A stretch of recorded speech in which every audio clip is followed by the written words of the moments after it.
melihat lanskap media hari ini tentu berbeda dengan sekian tahun yang lalu di era saya.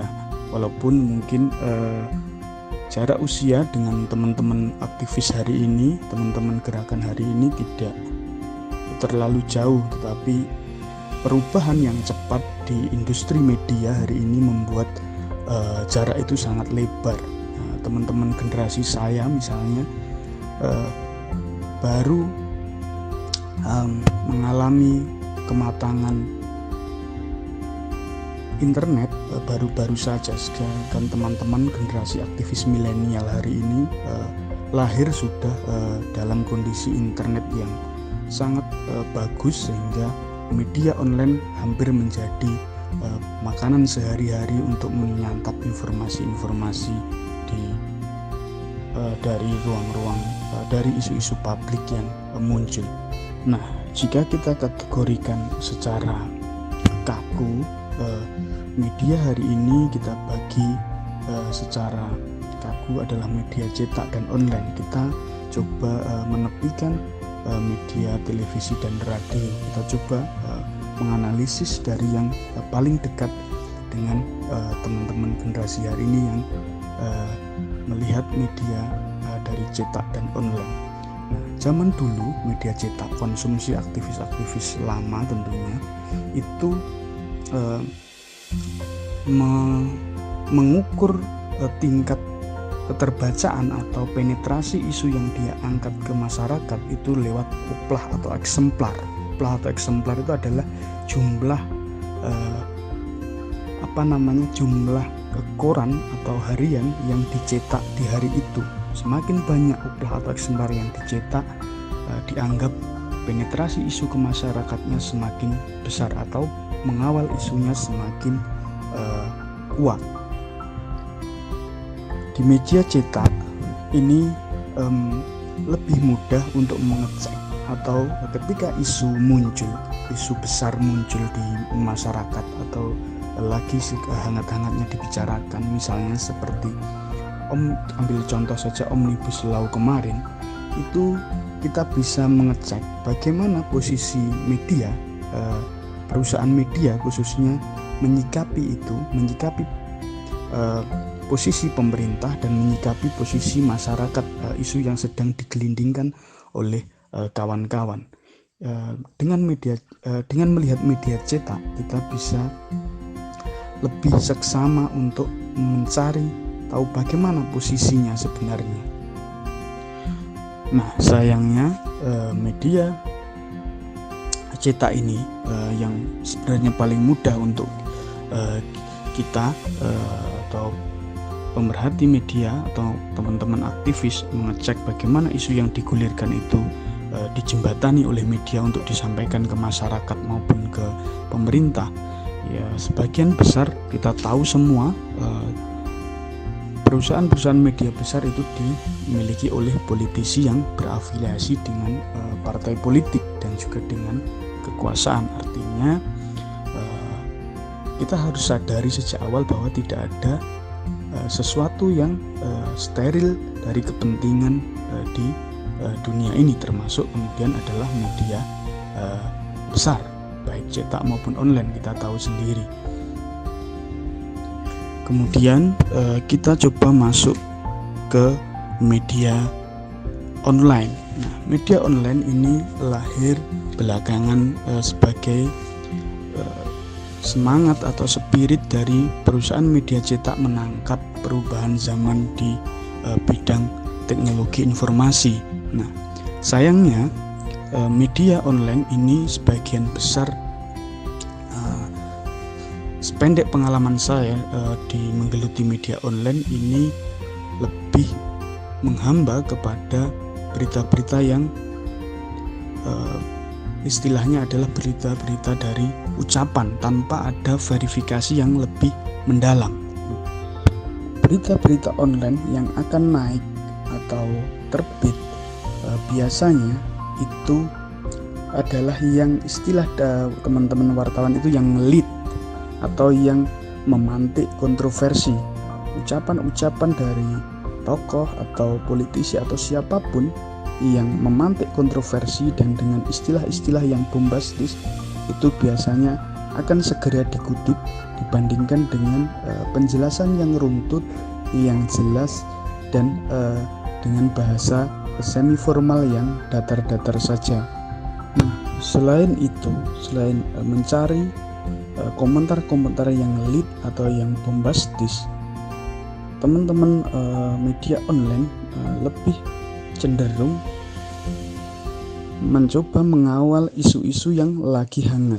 Nah, isu-isu yang lagi hangat itu berbeda dengan yang dianggap awam hangat atau yang lagi dibincangkan masyarakat, tetapi hangat di sini adalah dia trending topik, apapun topiknya. Jadi dia menghamba kepada kalau di dalam Google itu kalian akan mencari satu kata. Nah, itu adalah kata yang disebut dengan trending topic di Google. Trending topic di Google, nanti ada lagi trending topic di media sosial. Itu yang akan dicarikan tokoh untuk mengomentari. Jadi artinya berangkat dari apa yang disebut trending topic itu, bukan berangkat dari persoalan yang ingin dikawal.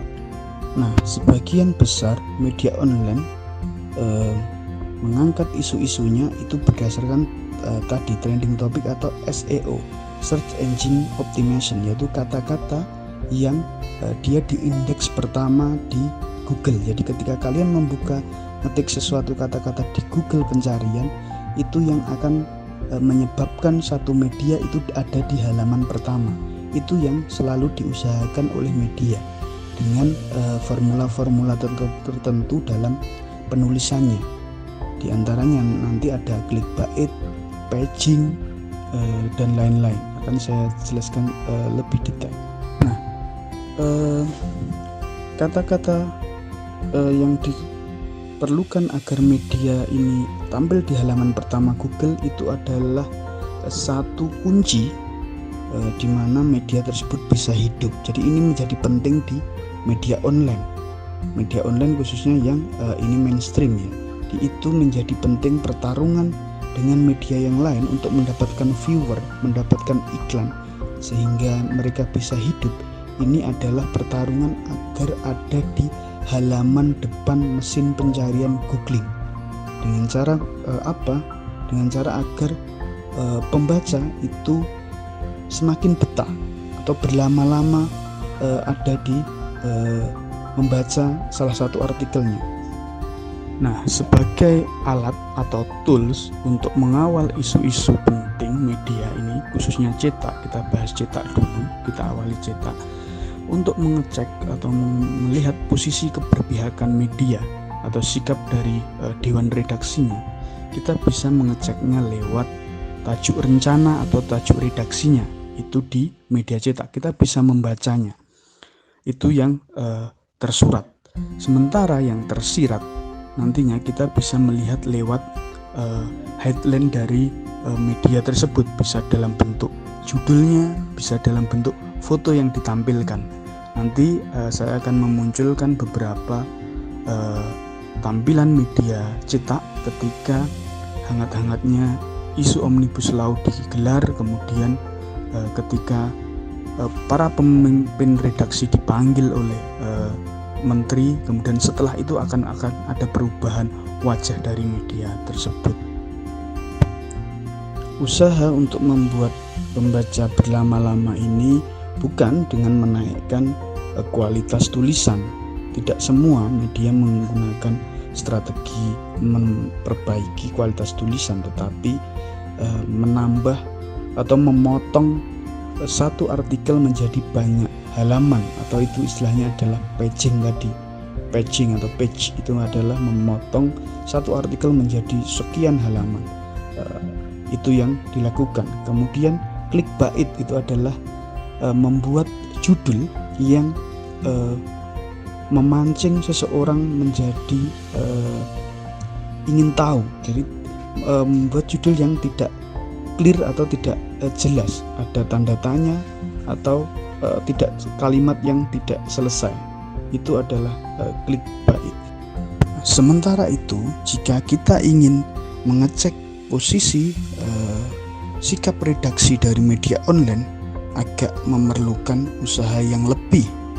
Misalnya satu artikel mengenai Omnibus Law, demo Omnibus Law, kita tidak bisa hanya berpegangan pada satu artikel saja. Nah, artikel itu biasanya ada lanjutannya. Nah, media online biasanya memotong satu artikel itu, satu isu itu menjadi banyak artikel. Nah, itu harus kita kumpulkan dulu, baru kita mengetahui bagaimana sikap redaksi dari sebuah media itu terhadap isu yang sedang dikawal oleh teman-teman aktivis atau dari masyarakat. Demikian juga kita bisa mengeceknya selain mengumpulkan artikel yang sama, apakah ada perubahan atau konsisten. Kita juga bisa melihat artikel yang diproduksi terhadap satu isu itu jumlahnya sedikit atau banyak dibandingkan dengan media yang lain. Nah, itu adalah beberapa trik atau usaha untuk melihat bagaimana sikap dari sebuah media keredaksian media online.